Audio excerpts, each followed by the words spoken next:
મીંડોળા checkpost પર દારૂનો મોટો જથ્થો ઝડપાયો। પલસાણા પોલીસે ₹12,95,000 થી વધુનો મુદ્દામાલ જપ્ત કર્યો। એક વોન્ટેડ પલસાણા પોલીસે મીંડોળા ચેકપોસ્ટ પરથી વિદેશી દારૂનો મોટો જથ્થો ઝડપી પાડ્યો છે।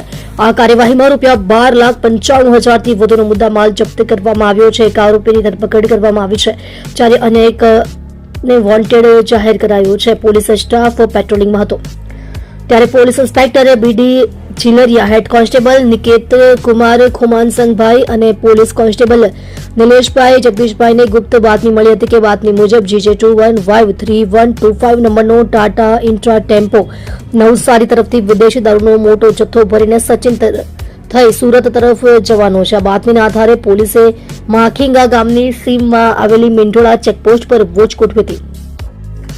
બાતમીવાળો ટેમ્પો આવતા તેને રોકીને તપાસ કરવામાં આવી હતી। તપાસ દરમિયાન ટેમ્પોમાંથી ભારતીય બનાવટની વિદેશી દારૂની 3,552 નાની બોટલો મળી આવી હતી, જેની કુલ કિંમત ₹7,94,400 છે। પોલીસે દારૂ અને 5 લાખની કિંમતના ટેમ્પો સહિત કુલ ₹12,95,420નો મુદ્દામાલ જપ્ત કર્યો હતો। પોલીસે જયેશભાઈ ગોવિંદભાઈ પટેલ નામના આરોપીને ઝડપી પાડ્યો છે।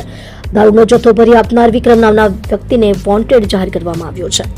તમે જોઈ રહ્યા છો સૌથી પહેલા ન્યૂઝ આપતી સેવા ન્યૂઝ ગુજરાત, ડાયરેક્ટર અજમલ જાદવની સાથે।